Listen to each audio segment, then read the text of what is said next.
नमस्कार, मी प्रतीक्षा. DNA मराठीमध्ये आपलं स्वागत. जम्मू काश्मीरमध्ये नुकत्याच झालेल्या हल्ल्यानंतर भारत सरकारनं सिंधू नदी करार रद्द केलाय. या निर्णयामुळे पाकिस्तानमध्ये प्रचंड अस्वस्थता पसरली आहे. या पार्श्वभूमीवर ज्येष्ठ समाजसेवक अण्णा हजारे यांनी प्रतिक्रिया देताना भारत सरकारच्या निर्णयाचं जोरदार समर्थन केलंय. भारतानं पाणी बंद करून पाकिस्तानचे नाक दाबले आहे. आता त्यांचे तोंड उघडेल. नाक दाबल्याशिवाय तोंड उघडत नाही, अशा शब्दांमध्ये अण्णा हजारे यांनी पाकिस्तानवर टीका केली आहे. तसेच पाकिस्तानकडून येणाऱ्या धमक्यांवरही त्यांनी सडेतोड भाष्य केलंय.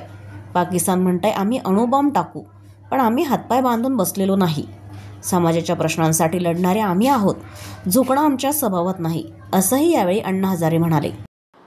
तो करार केलेला आहे सिंधू नदीवर, आणि करार जर केला असेल तर सामाजिक प्रश्नावरती हे लोक जर अडवणूक करत असतील तर त्याने रोखणं दोष नाही. तर त्याने रोखल्यानंतर नाक दाबलं तर तोंड उघडेल. म्हणून जे करतात ते बरोबर आहे. पाकिस्तान दुसरीकडनं धमकी देतोय की आम्ही न्यूक्लिअर अटॅक करू. पाकिस्तान धमकी देतोय की आम्ही न्यूक्लिअर अटॅक करू, अणुबॉम्ब टाकू. काय करायचं ते करा.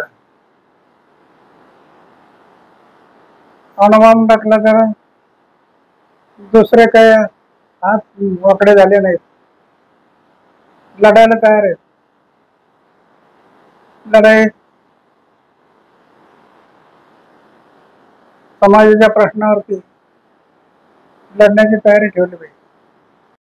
प्रतिनिधी मुंतजीर शेख, DNA मराठी, अहिल्यानगर.